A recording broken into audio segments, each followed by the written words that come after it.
Autism एक spectrum disorder है। यह बॉयज में ज्यादा पाया जाता है compare to girls.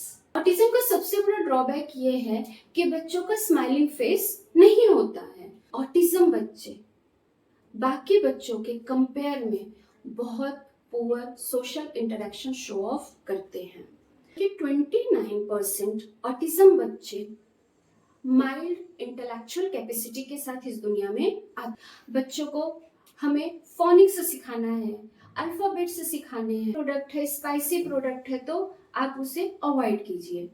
Electronic gadget से इनको दूर रखिए। तो अगर प्रॉपर थेरेपी दिया जाए, एजुकेशन दिया जाए तो रिजल्ट बेटर आता ही है। नमस्कार, मैं Anita Singh, clinical psychologist, counsellor, specialist in multiple disability and learning disability.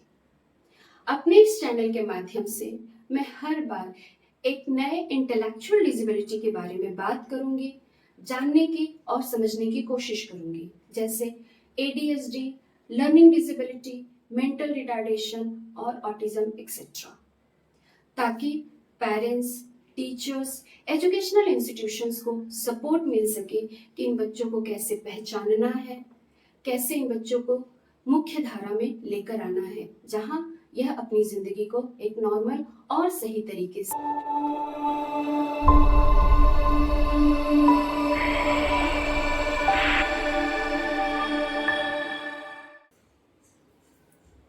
नमस्कार, हम पहले बात कर चुके हैं ADHD के बारे में। हमने ADHD को जाना और समझा। आज हम बात करेंगे ऑटिज्म के बारे में। ऑटिज्म हिंदी में कहें कि आत्म केंद्रित। जैसा कि यह अपने हेडिंग से ही क्लियर होता है कि बच्चा बहुत ज्यादा इंट्रोवर्ट है, आइसोलेटेड है। ऑटिज्म एक स्पेक्ट्रम डिसऑर्डर है। आसान भाषा में कहें कि यह अम्ब्रेला की तरह होता है। यह अकेला कभी नहीं आता, यह अपने साथ दूसरे डिसऑर्डर्स को भी लेकर आता है। साथ ही साथ यह एक रिग्रेसिव डिसऑर्डर है। इसका मतलब होता है कि बच्चा जितना ज्यादा सीखकर आगे बढ़ता है, कभी कभी उतना ही वह फिर से रिवर्स आ जाता है। ऑटिज्म के फैक्ट्स की बात करेंगे तो यह बॉयज में ज्यादा पाया जाता है कंपेयर टू गर्ल्स, और हर 1000 बच्चों पे 4 बच्चों में ऑटिज्म के सिम्टम्स पाए जाते हैं। ऑटिज्म का सबसे बड़ा ड्रॉबैक यह है कि फिजिकली यह बिल्कुल नॉर्मल बच्चे होते हैं। आप इनको अचानक से देखेंगे तो आप आइडेंटिफाई ही नहीं कर पाएंगे कि इन बच्चों को कोई कॉग्निशन इश्यूज हैं, जब तक कि आपके साथ बिहेव नहीं करते हैं। दूसरा इनके साथ प्रॉब्लम यह होता है कि ये सोशली बहुत पुअर होते हैं। आइसोलेटेड होने की वजह से यह नॉर्मल लाइफ या डे टू डे लाइफ में काफी पीछे होते हैं।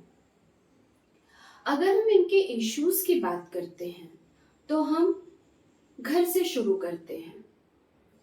सबसे बड़ी प्रॉब्लम क्या है कि ऑटिज्म एक चाइल्डहुड डिसऑर्डर है।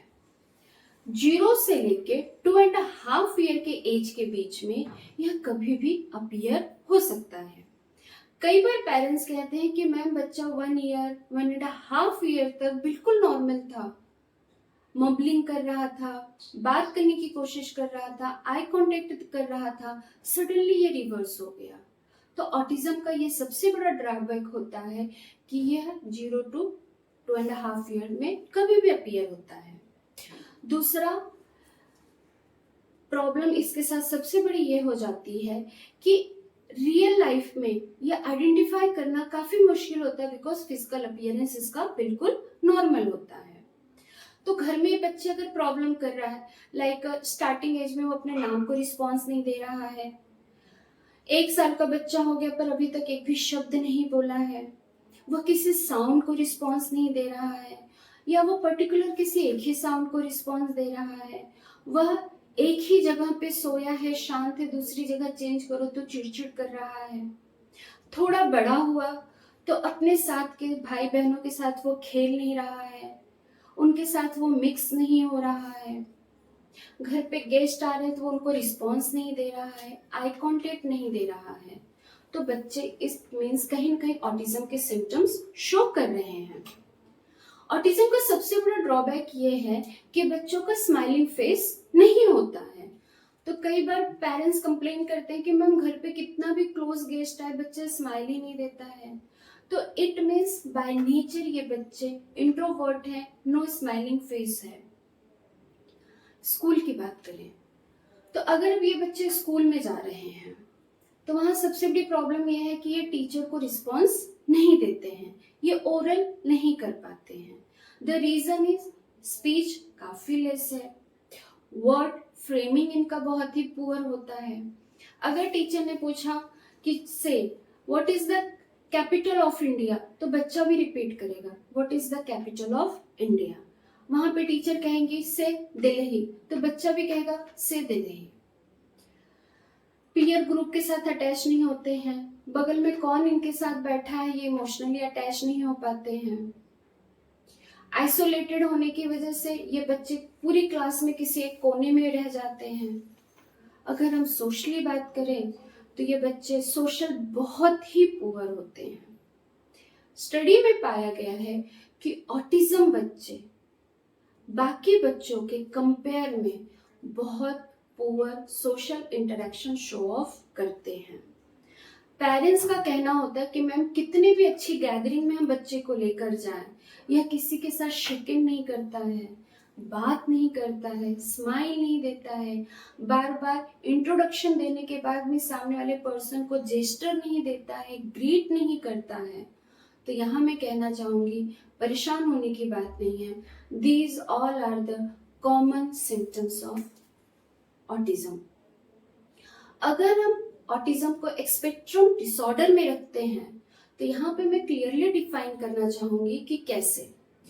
ऑटिज्म अकेला नहीं आता, वो अपने साथ दूसरे डिसऑर्डर भी लेकर आता है, like autism with learning disability, autism with mental retardation, autism with ADHD, autism with slow learner.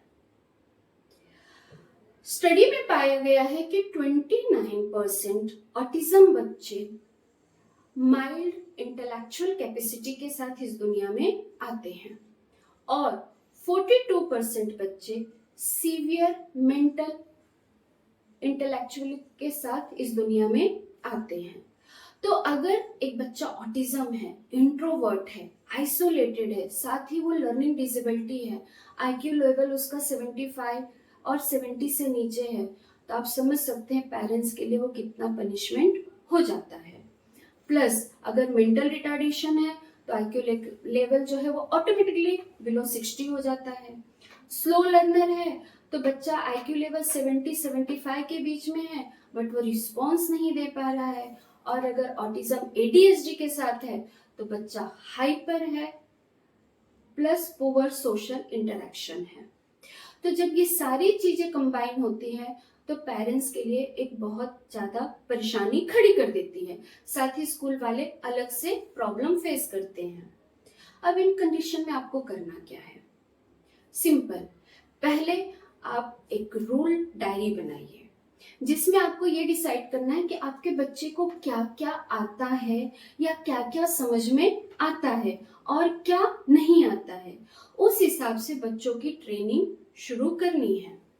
Like बच्चों को हमें फोनिक्स सिखाना है, अल्फाबेट्स सिखाने हैं, या हमें उनको डे टू डे लाइफ सिखानी है, उनको जेस्टर सिखाने हैं, उनको एथिक्स एंड वैल्यूज सिखाने हैं।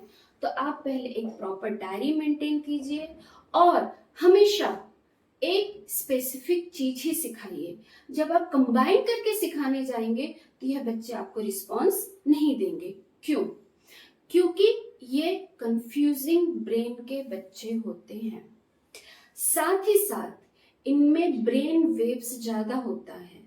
अगर हमारे पास 1 लाख ब्रेन वेव्स हैं तो इन बच्चों के 4 लाख ब्रेन वेव्स होते हैं। तो ये ऑलरेडी कंफ्यूज है, उसके साथ आप सब कुछ सिखाने जाएंगे तो बच्चा जाहिर सी बात है आपको रिस्पॉन्स नहीं देगा। तो इन कंडीशन में आपको सबसे पहले रूल डायरी फ्रेम करनी है। उस रूल डायरी के अकॉर्डिंग आपको टास्क सेट करना है कि इस वीक बच्चे को ये सिखाना है, नेक्स्ट वीक ये सिखाना है, और जो लास्ट वीक आपने सिखाया उसको आपको रिपीट भी करना है।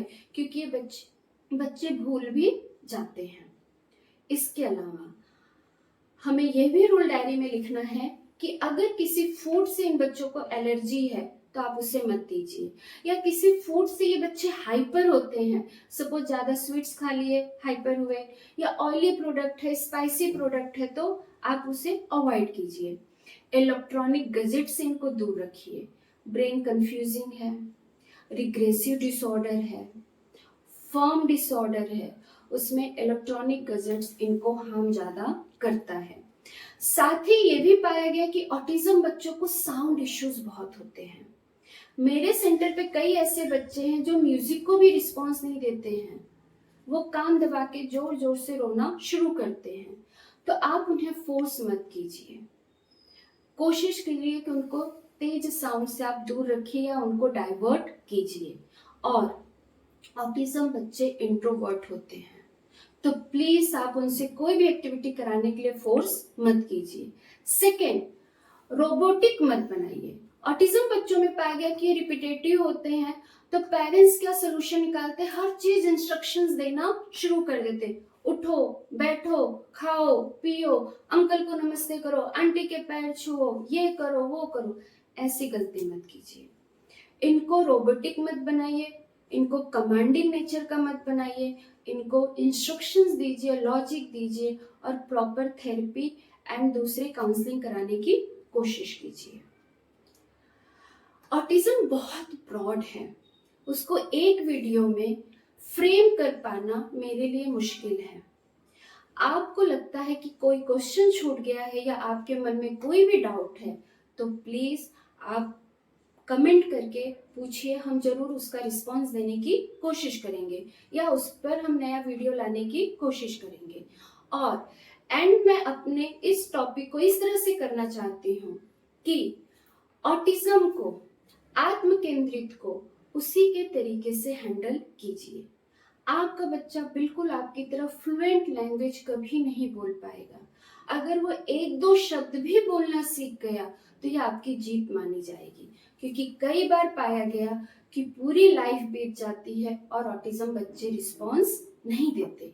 लेकिन यह भी पाया गया है कि ऑटिज्म बच्चे रिस्पॉन्स बहुत अच्छा देते हैं।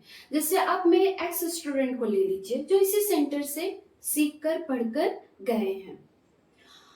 वो बच्चे आराम से 10वीं पास हुए हैं, 12वीं पास हुए हैं, कई बच्चे जॉब भी करने लग गए हैं, छोटी मोटी नौकरी या बिजनेस अपने घर वालों को सपोर्ट कर रहे हैं।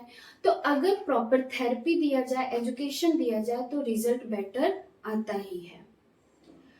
एंड मैं इस वीडियो को इस तरह से करना चाहूंगी कि इससे रिलेटेड आपके कोई भी कमेंट्स है, डाउट है, तो प्लीज हमें कमेंट कीजिए, हमसे पूछिए।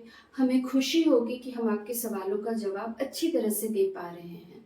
तब तक के लिए धन्यवाद। अगले वीडियो में हम एक नए टॉपिक के साथ आपसे जरूर मिलेंगे। नमस्कार।